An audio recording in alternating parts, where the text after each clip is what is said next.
दुनिया भर से देखने और सुनने वालों को और मोहम्मद का सलाम। उम्मीद करता हूँ आप सब लोग खैर ऑफिस से होंगे और अपने अहल खाना के साथ खुश भी होंगे और महफूज भी। नाजरीन, आज निहायत ही दिलचस्प मुकाबला जो कि मैच नंबर 19 मुल्तान सुल्तान में मुकाबला कराची किंग्स और कराची क्रिकेट स्टेडियम में कराची क्राउड के सामने जिस तरह से मोहम्मद रिजवान ने परफॉर्म किया इस पूरे एडिशन के अंदर, वो चाहे उनकी बैटिंग हो, चाहे उनकी कीपिंग हो, चाहे उनकी कैप्टेंसी हो, जिस तरह से मुल्तान सुल्तान इस वक्त पॉइंट्स टेबल पर टॉप के ऊपर है और अपनी मुल्तान सुल्तान की जो टीम है उसके अंदर तब्दीलियां भी देखने में आई हैं, बॉलर चेंज हुए, बैट्समैन चेंज हुए, लेकिन उसके बावजूद जो परफॉर्मेंस है वो मुल्तान सुल्तान की कांस्टेंट रही। आज के मैच के अंदर बड़ा दिलचस्प मुकाबला हुआ। मुल्तान सुल्तान ने अल्टीमेटली फतह हासिल की, जिसके अंदर मोहम्मद रिजवान ने बड़ा दबंग डिसीजन लिया, टॉस जीतकर बैटिंग करने का फैसला किया। और मुल्तान सुल्तान की टीम का आपको पता है कि मुल्तान सुल्तान की बैटिंग पहले ही बड़ी स्ट्रॉन्ग थी, जिसके अंदर खुशदिल शाह, इफ्तिखार अहमद, मोहम्मद रिजवान और उनकी जो लोकल प्लेयर्स हैं वो बहुत ज्यादा शानदार हैं, जिसकी वजह से मुल्तान सुल्तान की बैटिंग जो है वो खासी स्ट्रॉन्ग दिखाई देती है।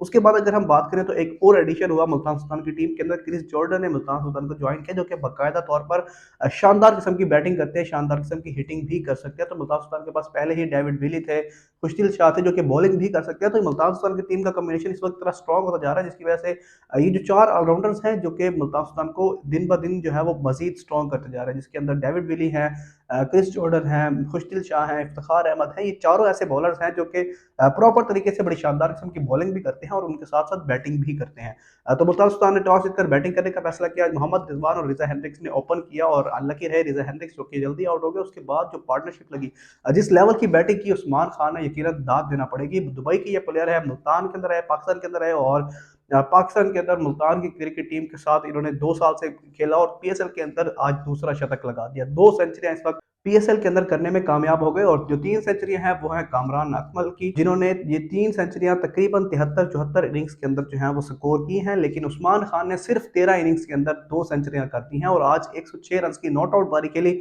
क्या ही शानदार किस्म के बैट्समैन है, जिस तरह से बैटिंग करते हैं, किस तरह की उन्होंने क्लीन हिटिंग की, कहीं पर भी मौका नहीं दिया कराची किंग्स के बॉलर्स को। और जिस तरह से आज कराची किंग्स के बॉलर्स को धोया, यकीनन दाद देना पड़ेगी। और उस्मान खान जो कि पिछले 4-5 साल से दुबई के अंदर हैं और वहीं की क्रिकेट खेल रहे हैं, तो शायद अगर पाकिस्तान के अंदर होते तो इस तरह की फेयरलेस क्रिकेट ना खेलते, क्योंकि पाकिस्तान के अंदर जिस तरह से मोनोपलीज हैं, जिस तरह से प्लेयर्स को नीचे दिखाया जाता है, जिस तरह से प्लेयर्स को दबाया जाता है, तो ये अब क्लीन हिटिंग, क्लीन बैटिंग, उनका माइंड सेट इतना साफ हो चुका है, उनकी जो बैटिंग है वो इतनी इंप्रूव हो चुकी है सिर्फ और सिर्फ दुबई के अंदर रहने की वजह से। क्योंकि मैं ही समझता हूँ जो पाकिस्तानी है उनके पास अगर टैलेंट आता भी है तो वो उनको ग्रूम नहीं कर पाते, उनको पॉलिटिक्स फेस करना पड़ती है। उनको बजाय इसके कि जो उनका ग्रूमिंग का टाइम होता है वो टाइम पे उनको पॉलिटिक्स फेस करना पड़ती है, उनको जो है वो मोनोपोलीज का सामना करना पड़ता है। यही वजह होती है कि पाकिस्तान के जो कोचेज हैं वो भी अपनी पसंद के प्लेयर्स लेके आते हैं, जो जो मैनेजमेंट के लोग होते हैं वो अपनी पसंद के प्लेयर्स लेके आना चाहते हैं। तो यही वजह है कि पाकिस्तान के जो प्लेयर्स हैं वो इस लेवल का परफॉर्म नहीं कर सकते, इस लेवल का उस्मान खान परफॉर्म कर रहे हैं। तो मेरे ख्याल से उनका ये अच्छा डिसीजन था कि उन्होंने दुबई से 4-5 साल क्रिकेट खेली और पाकिस्तान के अंदर आकर पीएसएल के अंदर अपना लोहा मनवाया।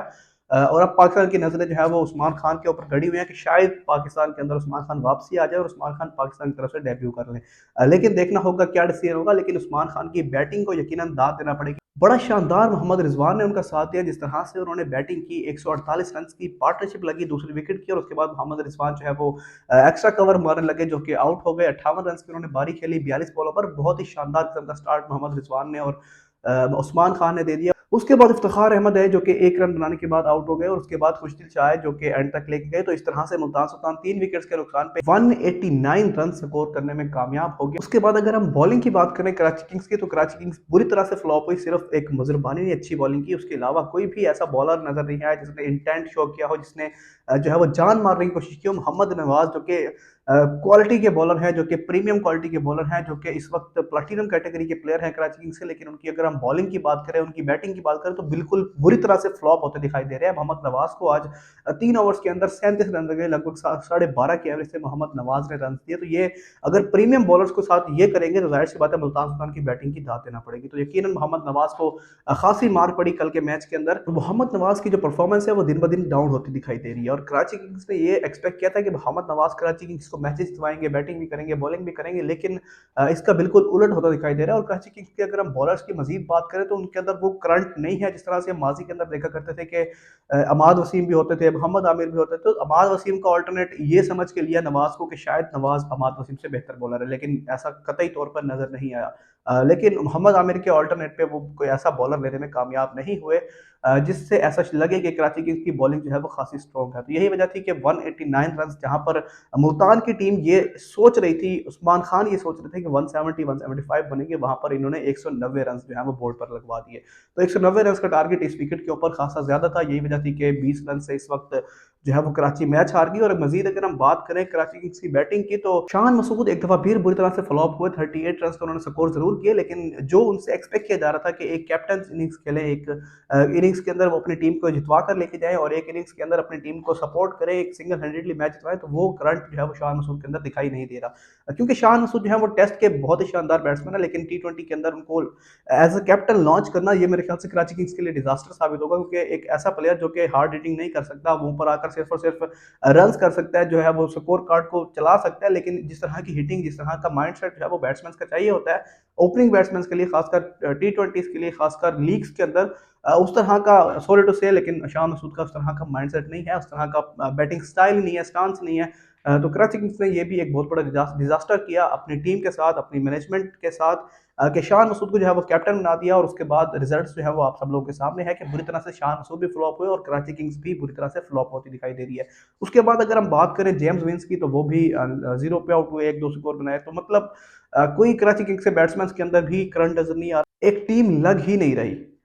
तो ये एक बहुत बड़ी बात है कि अगर एक टीम नहीं लग रही कराची किंग्स, तो उसके अंदर शुएब मलिक ने भी अपना रोल तो प्ले किया, लेकिन जिस तरह का उनका कैलिबर है, जितने बड़े वो प्लेयर है, उस तरह से मैच को फिनिश नहीं कर सके। और यकीनन दाद देना पड़ेगी मुल्तान सुल्तान के बॉलर्स को, मोहम्मद रिजवान को, कि जिस तरह से उन्होंने बॉलर्स को यूटिलाइज किया, फैसल अकरम को यूटिलाइज किया, खुशदिल शाह को यूटिलाइज किया।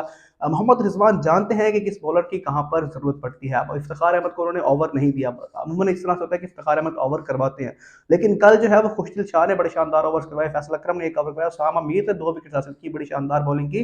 तो ये मोहम्मद रिजवान को पता है कि किस बॉलर को कहाँ यूटिलाइज करना है, किस प्लेयर को कहाँ यूटिलाइज करना है। तो यही वजह है कि मोहम्मद रिजवान इस वक्त सक्सेसफुल कैप्टन दिखाई दे रहे हैं मुल्तान सुल्तान के लिए। और उम्मीद यही की जा रही है कि मोहम्मद रिजवान जो है वो आगे वर्ल्ड कप के अंदर भी कैप्टन हो सकते हैं, और शाहीन शाह अफरीदी को रेस्ट कर दिया जाएगा और मोहम्मद रिजवान को एज अ कैप्टन लॉन्च किया जाएगा। तो देखना होगा कि पाकिस्तान टीम की नुमाइंदगी मोहम्मद रिजवान करते हैं या फिर शाहीन शाह अफरीदी करते हैं वर्ल्ड कप के अंदर। जो भी डेवलपमेंट्स होगी, जो भी अपडेट्स होगी, आप लोगों के साथ जरूर शेयर करेंगे। लेकिन आज के मैच के अंदर 20 रन से मुल्तान सुल्तान ने ये फतह की और उसके साथ साथ पॉइंट टेबल पर भी टॉप किया और ऑफिशियली तौर पर क्वालिफाई भी मुल्तान सुल्तान ने आगे एलिमिनेटर्स के लिए कर लिया। तो मजीद जो भी डेवलपमेंट्स होगी क्रिकेट के हवाले से, न्यूज़ के हवाले से, अपडेट्स होगी, आप लोगों के साथ जरूर शेयर करेंगे। लेकिन उससे पहले आपसे गुजारिश है कि आप लोग कमेंट करके अपनी राय का इजहार जरूर कीजिएगा।